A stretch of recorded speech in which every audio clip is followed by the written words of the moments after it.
Welcome to the Megacast, our live daily TV, radio, and streaming show talking about all things Oakland County and the state of Michigan. I'm your host, Tyler Kieft. As always, you can keep up to date with us on civiccentertv.com/megacast, where you'll find information on everywhere that we broadcast live each and every day of your work week, Monday through Friday, from 10 a.m. to 11 a.m., as well as live to tape throughout Oakland County and around the state of Michigan, and a number of different community television and radio stations, as well as on the web and on your smartphones and smart TVs on My Michigan TV. Those links can be found on civiccentertv.com/megacast. That's also the place you'll find links to every one of our full episodes and each individual segment on the program every single day. Once again, civiccentertv.com/megacast, your one-stop shop for all things Megacast. In terms of what's making news around our local area, a great place to start off your day is on our local news page on civiccentertv.com, where we'll post links to our top stories from across the state of Michigan every single morning, and then we'll talk about them on this program beginning at 10 a.m. Our top story this morning comes from Brianna Noble at the Detroit News. If your attention to the road has been suspect of late while you've been at the wheel, there's no better time than now to get back to those basics. Keep your hands at 10 and 3 and keep your eyes on the road and off of your phones and other electronic devices. Governor Gretchen Whitmer on Wednesday signed new distracted driving legislation into law that aims to reduce the number of distracted driving fatalities in the state of Michigan, with metrics showing that about 6% of all vehicle crashes in 2021 were distracted driving related alone. That's 6% of all of those vehicle crashes, not necessarily fatal crashes, but all in general crashes in the state of Michigan. 6% alone were because of distracted driving just in 2021. Certainly a lot higher now that people are back out on the roads once again in the state of Michigan, and in much greater numbers than they were 2 years ago in 2021. And now with so much more going on our roads, more traffic, more congestion, more likelihood that you're going to get into an accident if you are driving distracted. Michigan, as of June 30th, when the law goes into effect, will become the 26th state in the union to institute so-called hands-free cell phone use statutes, allowing use of phones through hands-free means such as accepting calls without having to physically hold your device via Bluetooth or via voice commands, as opposed to physically picking up your phone and hitting the accept call button or sliding the button, however you're using that on your particular device. Under the new law, drivers who are pulled over and ticketed for holding or using an electronic mobile device while at the wheel of a motor vehicle will face a penalty of up to $100 on the first offense, with the second offense raising that fine to $250, and then with a third offense, again, upwards of $250 in fines, plus you'll be subject to taking a driver's safety refresher course before you're able to continue on driving in the state of Michigan. Said Democratic State Representative Matt Kolazar from Plymouth, who co-sponsored the bill with Republican Mike Mueller of Linden and Representative Tyrone Carter, a fellow Democrat of Kolazar's from Detroit, quote, keep your eyes on the road. We are trying to discourage the behavior and change the culture, and closed quote, when it comes to driving in the state of Michigan. The law does not, however, apply to Bluetooth devices as long as they are hands-free. So while your cell phones may have Bluetooth on them, if you're not using a Bluetooth device, such as your car's control surface that allows you to hit one button without having to take your eyes off the road and accept a phone call, or maybe on your steering wheel you got a button maybe next to your radio volume that allows you to accept calls. I know I do in my vehicle when I've been able to drive of late, not so much lately when I haven't been allowed to drive due to medical reasons, but I know that in that vehicle I can hit one button on the steering wheel without having to even take my eyes off the road to accept the phone call. That is permitted under this law. So you can use your cell phone. You can take calls under this new modified legislation. However, only if they are under hands-free circumstances. This may be a Bluetooth headset on your speaker to accept a call, or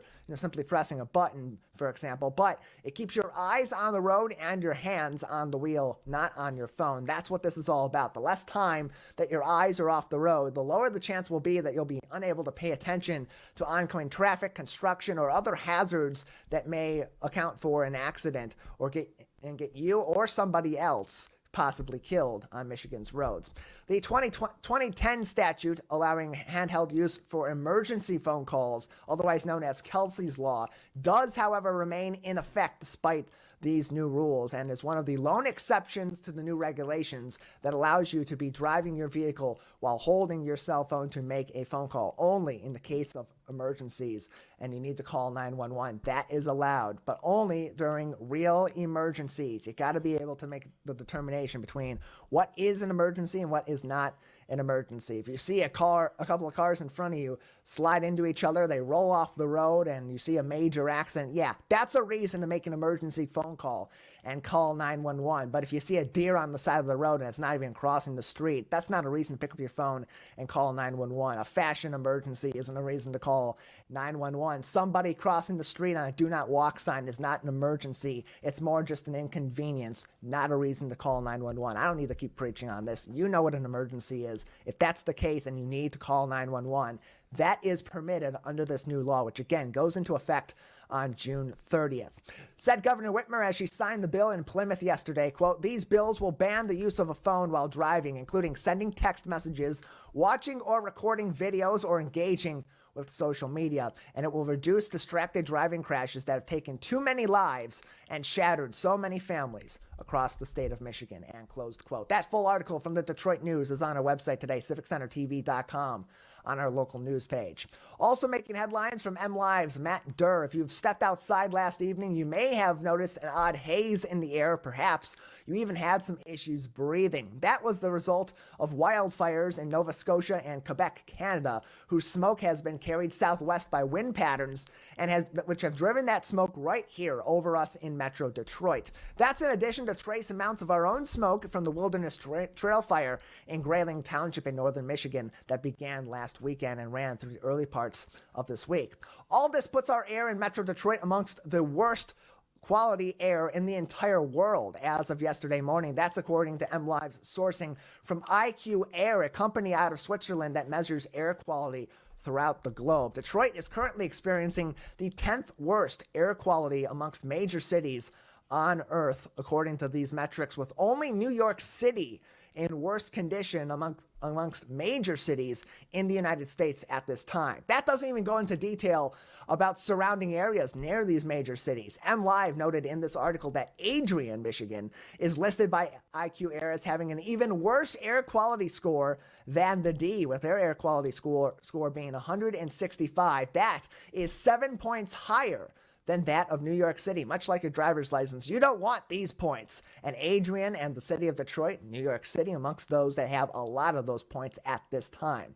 In these conditions, those with and without respiratory issues may be at higher risk for struggles or complications, with smoke causing potential irritation to your lungs or causing trouble breathing. That's resulted in both the National Weather Service and the Michigan Department of Environment, Great Lakes and Energy, otherwise known as EGLE, to declare an air quality alert and an ozone action day once again today on Thursday, just like they did yesterday, due to elevated levels of particulate matter from these fires across our local atmosphere. So again, air quality alert in effect today from the National Weather Service, and ozone action day in effect from EGLE and from local government agencies such as the Southeast Michigan Council of Governments, otherwise known as SEMCOG.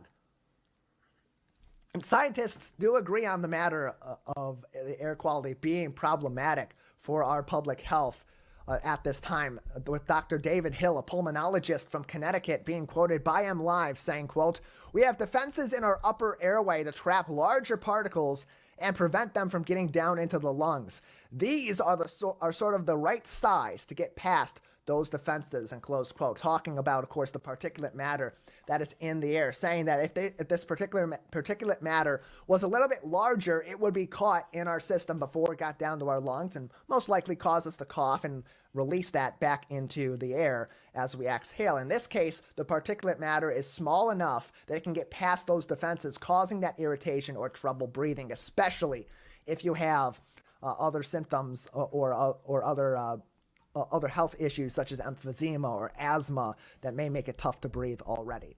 The advisories from the National Weather Service and EGLE are in effect in our local area today and across the southeastern Michigan, as well as other parts of the state, reaching as far as Kalamazoo County on the west side of the state and in the northern part of the Lower Peninsula in Bay County. It's recommended to wear an N95 mask outdoors if outside for prolonged periods, as well as to keep your doors, your windows, and your fireplaces closed today if you can do so. You are also recommended, if you're using air conditioning in your home or also in your car, that you set that air conditioning to recirculate so that it's simply just cycling the air that's already in your home through the system and back into your home rather than bringing it in from outdoors. Plenty of other safety tips to get through this air quality alert as a result of wildfires in the Canadian wilderness spreading smoke our way this week. From this article from MLive, posted on our website, civiccentertv.com, on our local news page.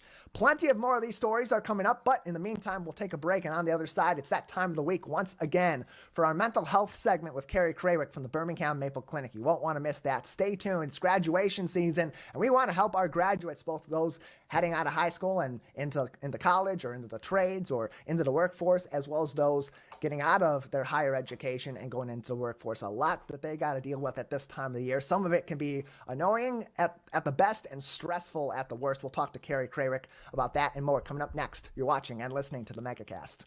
1 in 4 Michigan homes has high levels of radon, a naturally occurring radioactive gas known to cause lung cancer. It doesn't matter where you live or what type of home you have. You won't even know it's there unless you test. So don't wait. Testing is cheap and easy. And if there's a problem, it's simple to fix. Visit michigan.gov/radon to learn more. We took action. Will you? Looking for a midweek meal? Keep the bag lunch at home this summer and enjoy street food in your neighborhood with Food Truck Tuesdays. Enjoy cuisine from around Michigan outside the WB Parks and Recreation's Activity Center with different vendor every Tuesday, like Hearth Wooden Fire Pizza. All summer, every Tuesday, Food Truck Tuesday. This community update from Civic Center TV and 89.3 Lakes FM. Let's savor these moments. Made possible by the COVID-19 vaccine.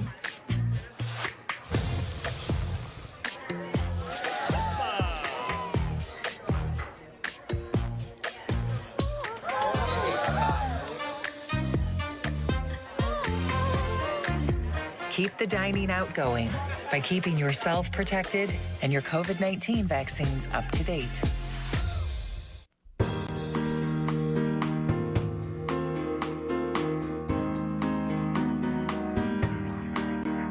Welcome back to the Megacast, our live daily TV, radio, and streaming show talking about all things Oakland County and the state of Michigan. I'm your host, Tyler Kieft. You can always stay up to date with us, whether you're able to tune in for our full live shows Monday through Friday from 10 a.m. to 11 a.m. throughout our network, or live to tape throughout the mornings, afternoons, and evenings with our partners across Oakland County and around the state of Michigan, or you're watching us on your time, anytime, segment by segment, or show by show on YouTube, on our Facebook page, or on civiccentertv.com/megacast. We appreciate you joining us, and as I said, always can find all the details you need on our show and keep up to date with us on civiccentertv.com/megacast. Joining us now, as she does each and every week, to talk about another topic of interest on the mental health side that's affecting us in our society right here and right now, is Carrie Krawiec, a therapist at the Birmingham Maple Clinic. Carrie, thank you so much for joining us today. Good morning. Thank you for having me.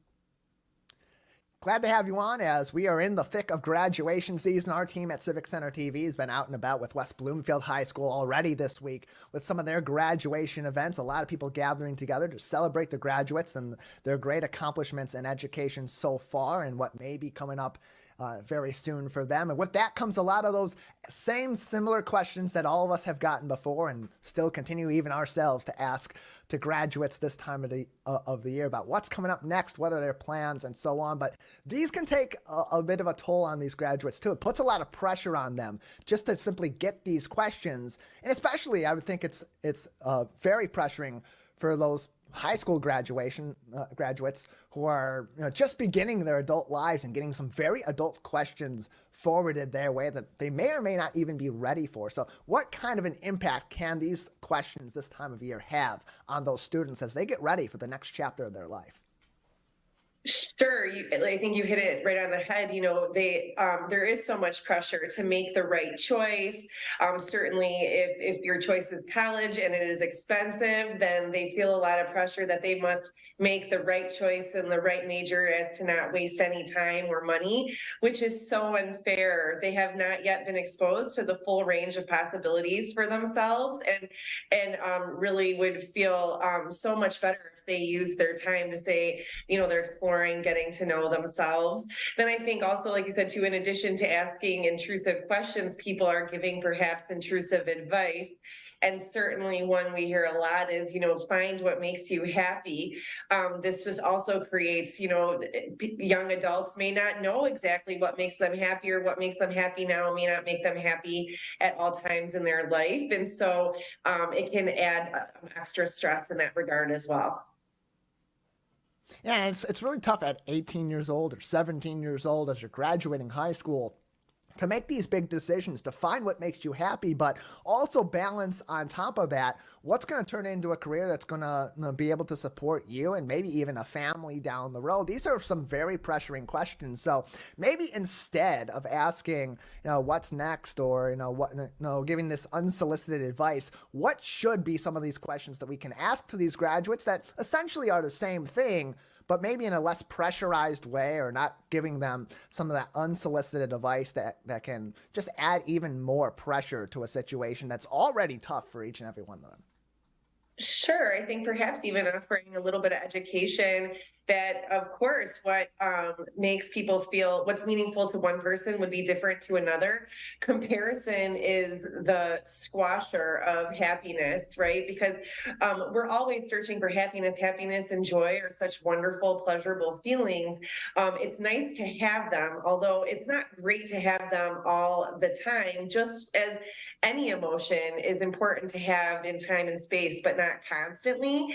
And the expectation that we should be happy all the time is really unfair to all of us. So, offering some insight, even that searching for happiness implies that something is outside of you, but really being grateful for your experiences, good or bad, looking for purpose or meaning, this happened to me so that I may do the next thing, that those are really the kinds of attitudes that create a joyful, happy life, when you feel that your experiences have worth and value, even if they weren't necessarily positive feelings.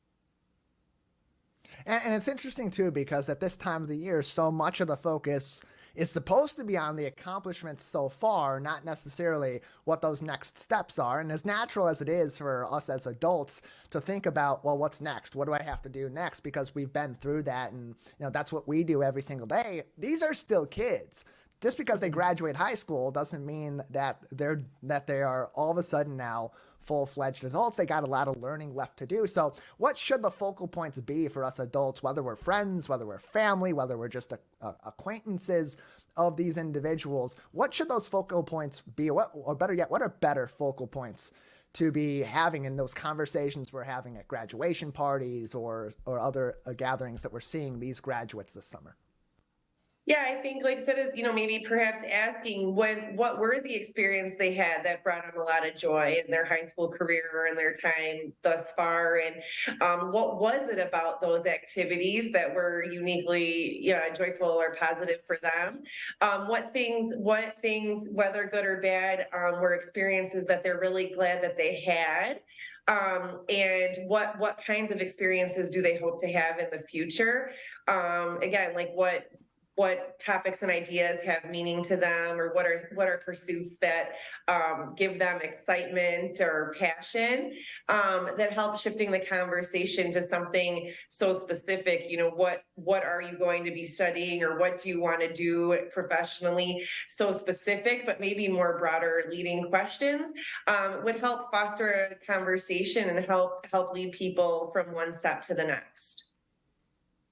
And it's a pressured time too, Carrie, for parents who are trying to help their kids take that next step in their life, become their adult selves and be ready to take the responsibility of their lives from the hands of their parents and into their own hands. So for parents, what would your advice be to them as they're helping their kids make that next step, make this big transition in life that, I mean, we talked about the pressures that come with it, but also the responsibility and the weight of that responsibility too. How do they help their graduates as they make this transition from their childhood, from high school, onto their career path or onto their next educational steps? I think, again, like I said, comparison is really a terrible thing, and societally we're surrounded by it all the time.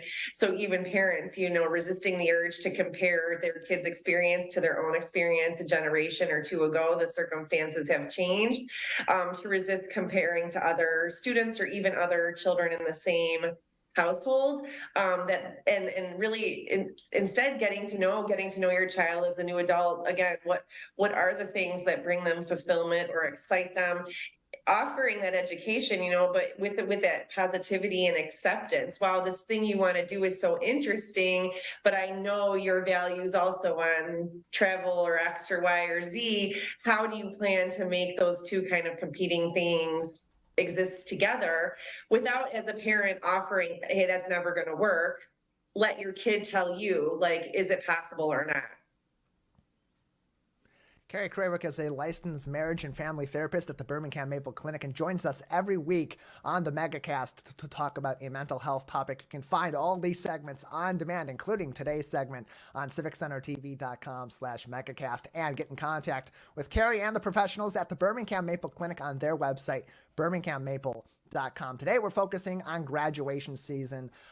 We've started off so far talking about those that are graduating high school. We'll move on in a little bit to those that are moving out of maybe college or the trades and into the career path. But as we continue on with the high schoolers in particular, at this time of the year, it is a big transition time for them. They have a lot to think about right now, even though the weight and the pressure of being a high school student and wrapping up their high school career, getting to graduation, that finish line they're at and about to surpass. But for kids, what advice do you have for them as they're measuring the different factors in their life and trying to make these big decisions and move on to that next step? What advice do you have for them to maybe slow down and take this step by step as they're making a very big transition in their life? Absolutely. I think to normalize the full range of experiences, the full range of emotions, that there will be grief, loss, and sadness about one stage of their life ending, that there will be anxiety, stress, and uncertainty about a new part beginning, but that really the best place to be is in the here and now, that all of those feelings have a place, but if we're too much of one or too much of another, that's going to cause us some distress. To be in the here and now is just kind of like, how are we feeling today? What are we doing today? The other thing, and we had talked about this, but one of the best ways, happiness isn't something you can find if you're always looking for it externally from yourself, but instead the research really shows that people who can be grateful for any particular day, experience, event, whatever it might be, actually are more joyful overall. So looking for an opportunity each day, what can I be grateful for today? What can I be thankful for today? Is going to create just a more joyful person across their lifetime. And in terms of making these big decisions, what can these graduates and these kids be doing to think about the context behind that? Because they're going to make some decisions now that are going to impact them in a couple of years, or they may realize a few months down the road, a few years down the road, that maybe that wasn't the right decision and they need to shift gears. But they need to be prepared for that too, because that's going to be a tough realization for a lot of these kids too, that I made a decision at 17 or 18 that maybe wasn't the correct decision for my life, and a few years down the road now I'm realizing that's a mistake, or a few months down the road I'm realizing that's a mistake and I have to shift gears. That can come with a lot of pressure too. So how do you navigate that? How do you suggest they navigate? So I think it's taking that entire topic off of the table. There are no sort of wrong decisions or mistakes, right? That there is sort of a butterfly effect of our choices, and that it was in fact that choice that created some opportunity, that created some learning, that created, and the gratitude is, right, that I did this and I recognized that it wasn't the right fit for me. So I was able to shift as a positive as opposed to making it a negative. There is no path where those wrong choices would have gotten you somewhere that you want to be. You have no idea what might have happened or interfered along the way. So the only choice that existed was the one that you made. And in ways you don't even know, your life was impacted by it, and to be positive about that, And so, I mean, like I said, this sort of like multiverse idea that we could somehow have made a different choice and that our life would be different. That's true, but there's nothing that would say it would be necessarily better or arrive you at some better spot of success or fulfillment. That the choices you made have brought you where you are today, and you have new choices that you can make today. And that's always available to you. We have choices, and we don't have to make them all today. So when the time comes and the feeling arises, again, like if something has worth or value to you and that's changed over time, then you make new choices based on that awareness. But the choices you made the first time weren't wrong. Carrie Krawiec joins us on today's edition of the Megacast from the Birmingham Maple Clinic for our weekly mental health segment, talking about graduation, talking about transitions from high school onto higher education into the career path, or from your higher education or trades into the career field. And for those that are graduating college or are have completed certifications in the trades and are about to enter the workforce, a lot of those similar pressures, a lot of those similar feelings of transition can also come into play. So for them, it's a different transition, but it's similar in some ways. How do these things parallel each other? And for those that are now in the postgraduate world, what's some of your advice for them in making that adjustment? Sure. I think, like you said, in a lot of ways they are the same, although the age and development is the same, that it isn't always such a clear path. You might have thought you wanted to enter the workforce in one discipline and then struggle to find open jobs and may have to pivot a bit to find what you need, and to just, again, embrace each of those changes with gratitude, that one step will lead me to another, will lead me to another. We don't have to reach our final destination all at once, but that we will eventually arrive at places that feel good and comfortable. And when we don't, then we can make another choice at that time. But that, again, like, yeah, there's to expect uncertainty, but also excitement. And again, just having that positive attitude of gratitude and worth. And so even if you're not doing exactly what you want to be doing something for others is always a great way to find meaning in your life.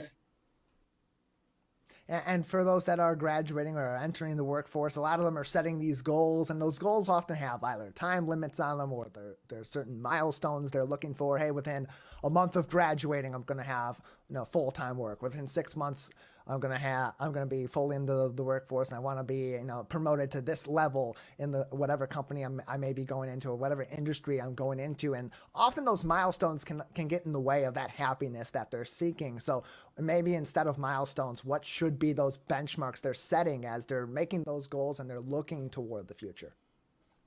I think we've said this a million times on the show, happiness equals reality minus expectation. So any kind of expectation that you're going to achieve some higher level of success is always going to be, dependent on other forces, not just your own. So really bringing it back inside yourself. What are the things I control? What are the things I recognize about me?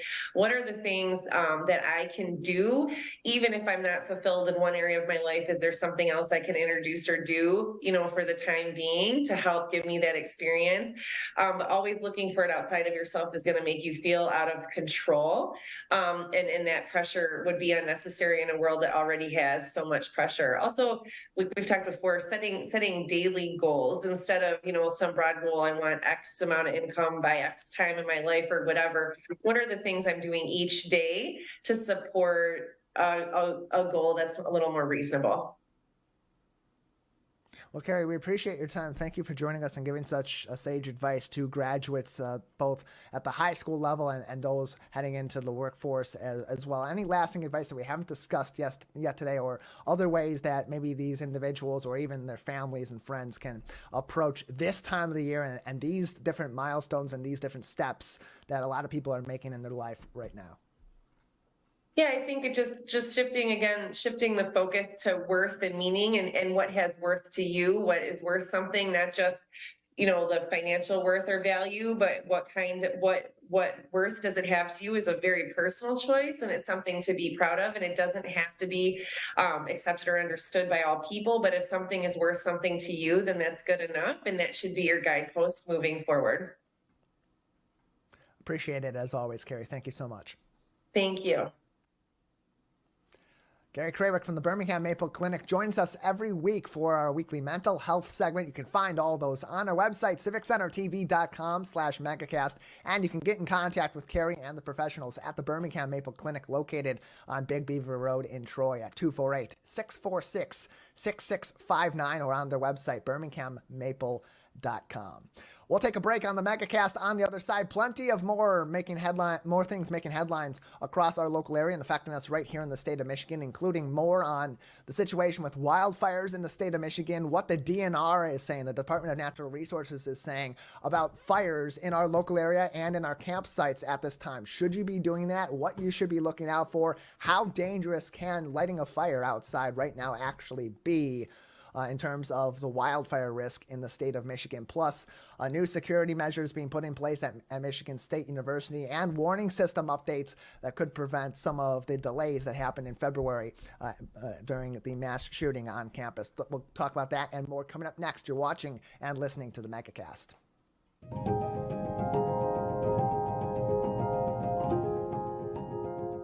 I'm Steve Eiserman of the Detroit Red Wings, and I think every child in Michigan deserves a safe, healthy, and happy childhood.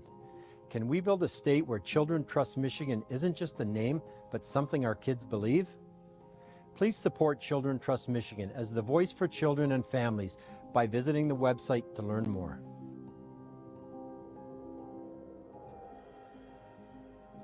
Hello, nose. My nose knows is when somebody uses the bathroom. Mom, Polly didn't flush. Ooh, I smell cookies. I smell an A+. How could my nose be running when it stays on my face? Our noses know if those sniffles are just a cold, allergies, or COVID-19. So swab it. Test it. It's good to know. Let's relish these moments, made possible by the COVID-19 vaccine.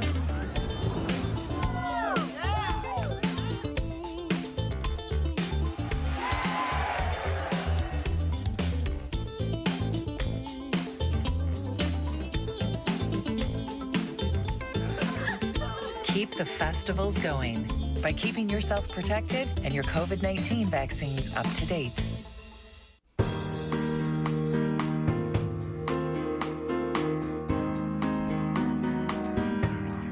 Welcome back to the Megacast, our live daily TV, radio, and streaming show talking about all things Oakland County and the state of Michigan. I'm your host, Tyler Kieft. You can always stay up to date with us on civiccentertv.com/Megacast, where you'll find links to our full episodes and each individual segment. So whether you're able to join us Monday through Friday live from 10 a.m. to 11 a.m., or you're joining us in pieces here and there, or decide to watch us later on our website, all that information is right there on civiccentertv.com/Megacast. In addition to links to all of our partnering stations, some of whom join us live from 10 a.m. to 11 a.m. Monday through Friday, or live to tape throughout other parts of the day, including in northern Oakland County in the Orion Township and Lake Orion area with Orion Neighborhood Television. You can find all their links and find their original programming and more news and information in your local area on civiccentertv.com/Megacast. Looking again now at our local news page, also making headlines today from Keith Matheny at the Detroit Free Press. As we mentioned earlier on this morning, and if you're just tuning in, that's on our Megacast page on civiccentertv.com/Megacast, or just search Civic Center TV on YouTube for a look back at our live show today. Air quality in our local area continues to be affected by the warm weather and dryness outdoors with a lack of rain over the last couple weeks, as well as now a major increased impact lately from wildfires, both here in Michigan in the Grayling area from the Wilderness Trail Fire and those that are happening in Nova Scotia and Quebec in Canada. The Michigan Department of Natural Resources is telling Michiganders, without your help, this could get worse. quickly. Following the days-long battle to extinguish the Wilderness Trail Fire in Grayling, Dan Heckman from the Department of Natural Resources, or DNR, told the Free Press that the fire danger in our state is very high. We talked about this on yesterday's show, but to drive the point home, Heckman's quote to the Free Press in this article is quite staggering, stating, quote, "It's not that we've got an extreme fire danger in a few spots. There is extreme fire danger across the majority of the state, and if it's not extreme, it's at least very high," end closed quote. Even the author of this article, journalist Keith Matheny, opened this piece, and I gotta say, quite brilliantly, with his opening line saying, quote, "In the 48 years that they've been keeping weather data at stations throughout Michigan, the Department of Natural Resources officials have seen extreme wildfire conditions like this only once or twice before, and perhaps never this bad," end closed quote. To give this even more context, Dan Heckman from the DNR, who serves as a plan section chief with one of the DNR's incident management teams in charge of collecting and analyzing data, particularly on wildfires, says that only 2 of those weather stations mentioned earlier on across the state of Michigan are currently without either a very high or extreme fire risk at this time. One in the tip of the thumb, and the other in the Upper Peninsula at the Keweenaw Peninsula right now, without a major risk of wildfires. So what can I do, Tyler? Get to the point. What should I be doing to help prevent this? How could I possibly cause a greater issue myself? Simply put, do not burn at this time. Or as the DNR wildfire specialist Paul Rogers told the Detroit News, just avoid burning. Campfires, brush, open burning in your yards, romantic candlelight on your deck this Friday night with your boo. Just take a little bit of time off from that until we get some rain in the local area. As Rogers had said quite verbatim in this post, wait for some rain, end closed quote. The good news here is that the rain does not appear far away. Finally, our forecast in Oakland County at this time is calling for rain over the weekend. Sunday, Monday, and Tuesday, at least in my area of Oakland County on the western side, is expected to get rain. 60% chance on Sunday, 60% chance on Monday, 60% chance on Tuesday, with humidity in the high 50% to the low to mid 60% all throughout that time period. So we just got a few more days to get through the sunshine, the heat, and the dryness outside, with the hottest day of the week expected to be Saturday, followed by lower temperatures and a lot of precipitation Sunday through Tuesday. That should really help this situation. But in the meantime, Paul Rogers at the DNR did tell the Detroit Free Press a few different things that you can do to help prevent the risk of fires in our local area. Paul Rogers says, be careful even in your yards when you're doing lawn mowing, saying, quote, "All it takes is a spark from that lawnmower blade when it hits a stone, and that will start a fire," end closed quote. And with that being the case, with the dry conditions outside, that fire can spread quickly. Whether you have recently watered your lawn or not, it's so dry outside. It's been so hot and dry and a lack of humidity that even just a simple fire on your grass can very briefly, in a small spot sparked by a fire when the blade of your lawnmower hits a stone across your yard, could become major very quickly. In addition, Rogers suggests using extreme caution with campfires and with cooking fires. He says they're not recommended, but if you must use a campfire at this time, make sure you have a water source very, very close, a rake, and a shovel nearby, and don't ever leave that fire unattended, not even for a second. It's also suggested that you avoid these fires during windy conditions because, of course, with the debris coming off the fire and the wind, that can spread that debris, some of which are embers, across your yard or across your campsite and light something else on fire that may not even be in your field of vision, may be out of sight and out of mind. Keep in mind, it was a private campfire. It was like a campfire on private land. That is what sparked the Wilderness Trail Fire in northern Michigan last weekend. So avoid fires during windy conditions. And when you're done, douse the fire with the water, stir the ashes, and douse it again. I'd suggest even doing that a few times. That'll make sure that any of those remaining burning embers that may be at the bottom of the pile and not be subject to that first dousing of water will also get soaked and be at least less likely to remain a hot spot that can start burning again as things dry up and potentially cause a secondary fire, one that you wouldn't be in attendance for, which is also suggested in this. Also suggested by Rogers from the DNR, hit the trails responsibly. He says ATVs, UTVs, and motorcycle users should make sure that the spark arresters are in good and working conditions before they use them in the next several days. Also suggests preparing your cabin or cottage, moving any of your yard waste away from homes, making sure to leave leaves and pine needles get those off of the roof as well, in case anything sparks up in the air and could potentially light those things, which are great kindling, unfortunately. Rogers also suggests not stacking your firewood or other flammable materials near your home, and trimming your tree branches up to 8 to 9 feet so that the fire can't travel up those trees as easily. That's not saying that the fire wouldn't travel up these trees in these dry conditions, but a lot less easy for it to do so if those branches are trimmed 8 to 9 feet up in the air. Finally, if you see a fire that's getting out of control, or it's left the spot that you have set it in, call for help. It's better to call as soon as possible and get fire services and EMS out to where you need them as soon as possible. As Rogers had said, call 911 and get emergency responders on the way. Prompt response is the biggest key. Finally, in this article, a link to some great advice also from the DNR from michigan.gov/DNR. You navigate to their education section and go into safety info about fire, and you'll find more information. You can even just do a simple search on michigan.gov/DNR, or maybe do a Google search Michigan DNR fire safety, and you can find even more information. Really important you do that if you're going out camping this weekend, or if you're planning to maybe do some grilling in your backyard, even anything like that could possibly spark a fire. Work with extreme caution this weekend, and if you can avoid doing some of those things that require fire or may spark a fire, like mowing your lawn, maybe avoid them for the next few days. It's only going to be till Sunday we got to get through until we have some rain, and then all the way through Tuesday. So next week, Wednesday and Thursday and so on, may be the best days to do those things. If you can hold off for a few days, I'd suggest you do so, and so does the Michigan Department of Natural Resources.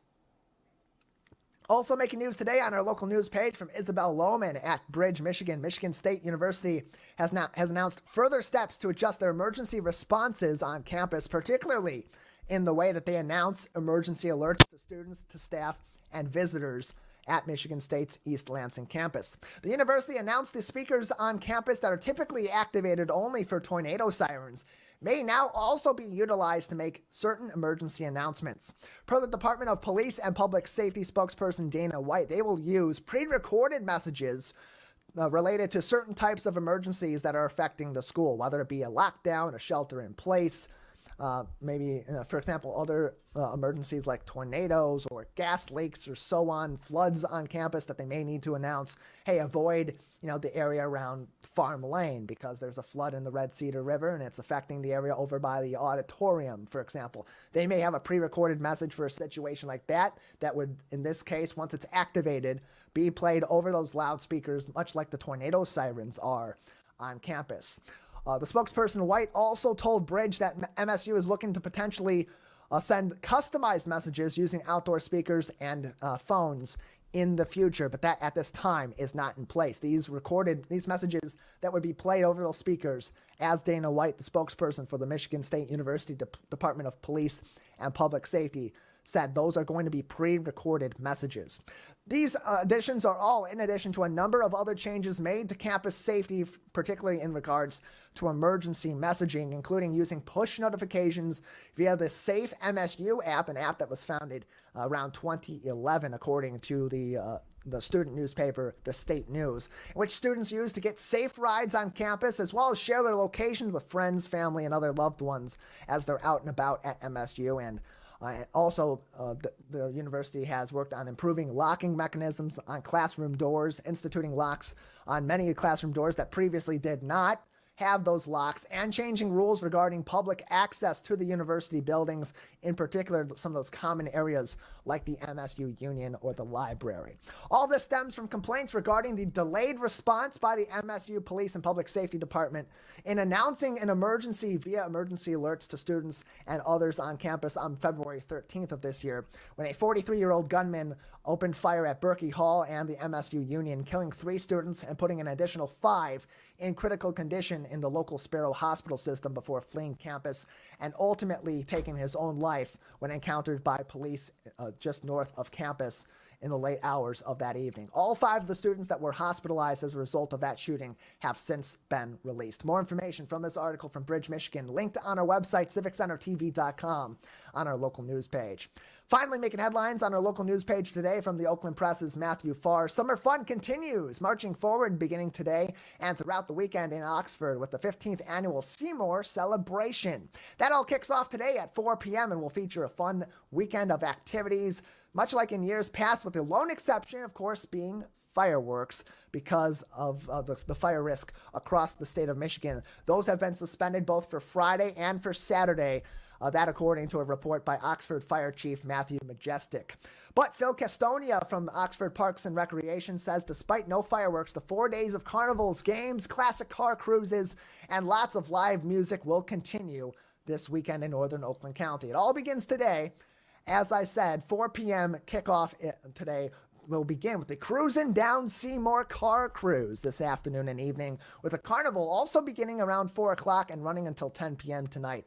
Then followed by 1 to 11 p.m. on Friday and on Saturday, with the final day of the event and the carnival in particular, 1 p.m. to 8 p.m. on Sunday. Wristbands to get into the carnival will be $30 per day. You can find more information on this event coming up. Again, it's the 15th Annual Seymour Celebration in Oxford. Find more information in this article from the Oakland Press, linked on our website, civiccentertv.com, on our local news page.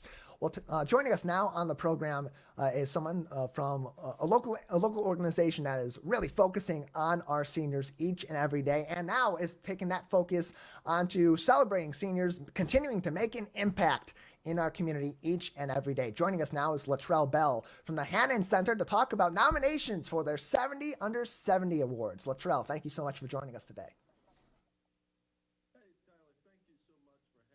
And thinking about Hannon and allowing us to come on this platform and share about this exciting event. Yeah, glad to have you on. For those that may not be familiar with Hannon, tell us about your organization first and some of the different services that you're providing in our local area. Sure. So Hannon has been around the Metro Detroit, specifically here in Detroit, since we're at around 98 years now. So we've been around for a long time. And actually in 25, we'll be celebrating our centennial year.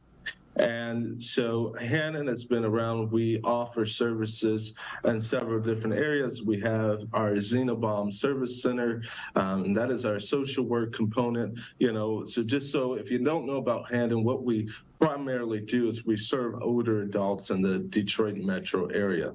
And so our Xenobomb Center is our social work center that we offer telephone reassurance, which was a program that derived out of the COVID-19. So weekly, our social workers call different seniors in our community and just have a conversation with them, see how their week is going, to kind of, let them know that they're not alone, they're not lonely, and they're not forgotten. We also offer social work case management, and support groups. We have several support groups and those sort of things. We also have a huge art presence here. In fact, if you've never been to Hannon, I invite you to come. We have a beautiful art gallery here. Actually, you see some art that's sitting behind me. We have a beautiful art gallery. Art is a huge part of our culture, especially with our older adults. It allows them to be expressive, and a lot of the works that you'll see here is done by our older adults. We also offer a component where we have art therapy. And that kind of segue into a place that we have upstairs. Up on our 4th floor, we have a adult day service center. It's called Daybreak. And Daybreak targets and focuses more so in the area for those dealing with dementia. And it also serves as a respite for their caregivers. So it's kind of a twofold thing where we care for the loved one with dementia and give them different therapies and let them come and have an exciting day at Hannon, while their caregivers get to go out and run day-to-day errands, leaving them here. So there's a lot that we do. And one thing that we really push is our Beyond You, which is our lifelong learning program. And we offer so many classes, from Zumba to singing, to acting, to learning how to speak a new language. You're never too old to learn a new language. So Hannon is just full of so many different things, and we can go on and on and on about what we do here. You can always find more information on the Hannon Center by visiting hannon.org, HANNAN.org, or calling them 313-833-1300, 313-833-1300. Joining us on the program from the Hannon Center is their Director of Fund Development and their Marketing Director, Latrell Bell, on today's edition of the Megacast. Latrell, as we mentioned, this is all surrounding your 70 over 70 awards coming up very soon. Nominations are now open. Tell us about these awards and who they recognize. Nominations are now open, as you said, and so, a lot of our viewers, you may be, familiar with the 30 under 30 or the 40 under 40, but, we recognize that our older adults are still making impact or have made great impact in our society and in our world. And so back in 2017, we decided to say, you know what we're going to do is we're going to host a 70 over 70 event. And what we do is we have 10 different categories.